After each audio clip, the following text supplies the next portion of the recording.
Welcome everyone. Let us study the muscles of larynx. So before going into the muscles of larynx, let us study some basic structures. The cartilages. This is actually the thyroid cartilage. This is the cricoid cartilage, and these are the arytenoid cartilages. Okay. So the arytenoid cartilage has got the process. This is actually the vocal process, and this is the muscular process. So the vocal cords are getting attached from the vocal process to the inner surface of the thyroid cartilage, to the inner surface of the thyroid cartilage. These two represents the vocal cords. Okay, now let's study the muscles of larynx.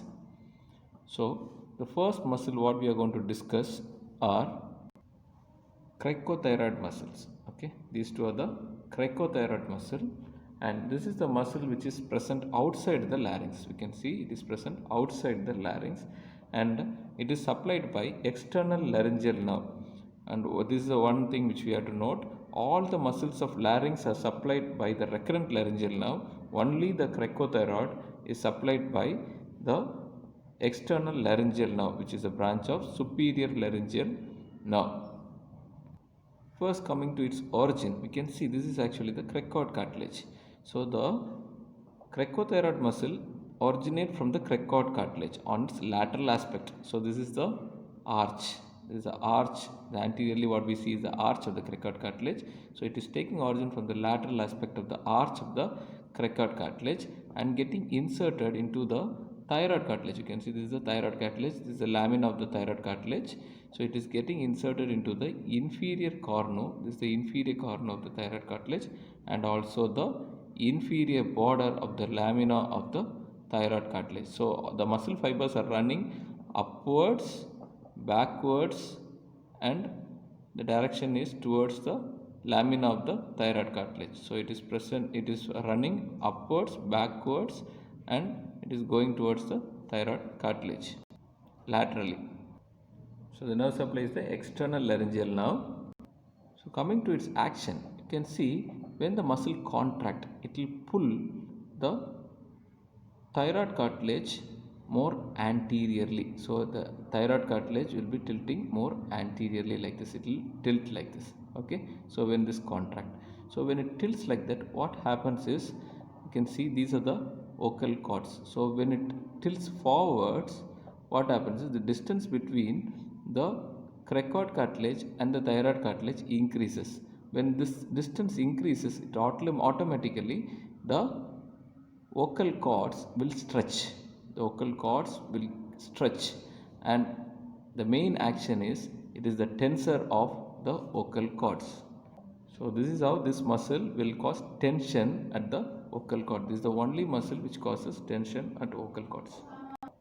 So this cricothyroid is the only muscle which will cause tension of the vocal cord, and it is called the tensor of the vocal cord, otherwise called the tuning fork of larynx. Since it causes tension at the vocal cord, it is called tuning fork of larynx.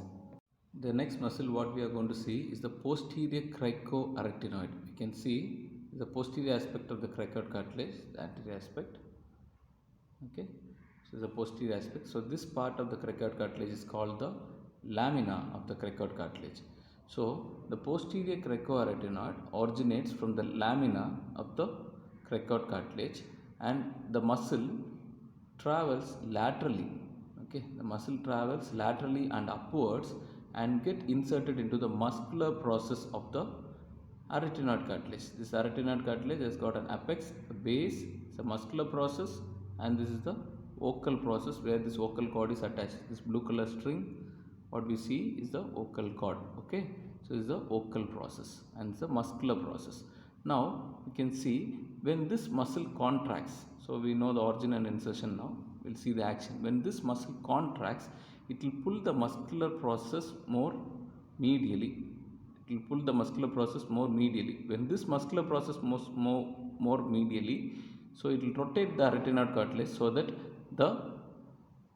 this process, that is the vocal process, will move laterally. So when this comes more medially, this will go laterally. When this goes laterally, the vocal cords will become abducted. Okay, when these two muscular process move medially, so the two vocal process will move laterally, and thus abducting the vocal cords. Now we can see how it acts. See, it is moving and it is moving more medially. See, this is the muscular process which moves medially so that the abduction of vocal cord is happening. So if it moves laterally, the two muscular process, if it moves laterally, it will cause adduction of the vocal cords. You can see it is causing adduction of the vocal cord. So this is causing abduction. The cavity size is increased. Okay, this is about the posterior cricoarytenoid muscle. The next muscle what we are going to see is the lateral cricoarytenoid. These are the lateral cricoarytenoid, and these lateral cricoarytenoid will be starting from the lamina of the cricoid on the upper border, superior aspect of the lamina of the cricoid on its lateral aspect. Okay, superior border of the lamina of the cricoid on its lateral aspect is the origin and gets inserted into the, see, this is the muscular process of the arytenoid cartilage. This is the arytenoid cartilage. This is the muscular process on the anterior aspect of the muscular process of arytenoid cartilage. So just imagine when this muscle contracts, this muscular process will be moving more laterally from the medial aspect. It will be moving more laterally. When it moves more laterally, what happens is, see, this vocal cords, which is represented with the blue string, will come closer to each other. Okay, so when it moves more laterally, the vocal process will come closer to each other and thus causing adduction of the vocal cord. So these two muscles will cause adduction of vocal cords. Okay. The next muscle what we are going to see, which is again located on the posterior aspect, is the transverse arytenoid. As the name implies, it starts from one arytenoid, posterior aspect of one arytenoid, to the posterior aspect of another arytenoid. So origin and insertion is between the two arytenoid on its posterior surface. So when this muscle contracts, it will bring the two arytenoids closer to each other, thus again causing the adduction of vocal cords. We can see when this muscle contracts, it will bring the two arytenoids closer to each other and the two vocal process will come closer to each other, thus causing adduction of vocal cords. The next muscle is the oblique arytenoid. As we see, the oblique arytenoid originate or start from the muscular process, from one muscular process to the opposite side apex of arytenoid cartilage, the apex of the arytenoid cartilage. So it crosses, okay, it goes from one muscular process to the opposite apex of the arytenoid cartilage. From here some fibers will travel and gets inserted into the lateral margin of the epiglottis, and these fibers are called the araepiglottic fold. It's called the araepiglottic muscle fiber. Okay, when these oblique arytenoids contract, it will turn the arytenoid cartilage more medially, like this. The apex will be turned, okay, turned like this more medially, and the two vocal process will come closer to each other, thus causing adduction of, like this, thus causing adduction of vocal cords. Okay, so the oblique arytenoids will cause adduction of vocal cords by bringing the vocal process more closer to each other. The next muscle what we are going to see is the muscle which is starting from the angle of the thyroid cartilage, from the inner aspect of the thyroid cartilage on its lower part, and also some of the fibers take origin from the membrane which is between the thyroid and the cricoid, the cricothyroid membrane, and it gets inserted into the anterolateral aspect of the arytenoid cartilage. You can see it is extending from the thyroid to the arytenoid cartilage, hence it is called thyroarytenoid muscle. So this is the origin and insertion of thyroarytenoid muscle, and some of the fibers of the thyroarytenoid muscle will travel along the araepiglottic fold and get inserted into the margins of the epiglottis So this muscle is mainly contributing in the formation of this vocal fold. You can see it is the main component of the vocal fold, and when this muscle contract, it will relax the vocal cords. Okay, when this muscle contract, it will shorten the vocal cords, thus relaxing the vocal cords. So the action of this muscle is relaxation of vocal cords by shortening the vocal cords. So the fibers which are going and getting attached to the epiglottis are called thyroepiglottis. This thyroepiglottic fibers or thyroepiglottis will cause opening of the inlet of the larynx. So the epiglottis is pushed upwards, so thus causing opening of the inlet of larynx. So one more muscle we have seen which is attached to the epiglottis, that is actually the component of the oblique arytenoid. The component of oblique arytenoid, the fibers gets inserted here. So if the fibers of the oblique arytenoid, that is actually the array-epiglottic fibers, if it contracts, it will cause closure of the larynx. The last muscle of larynx is the vocalis. So this is the vocalis.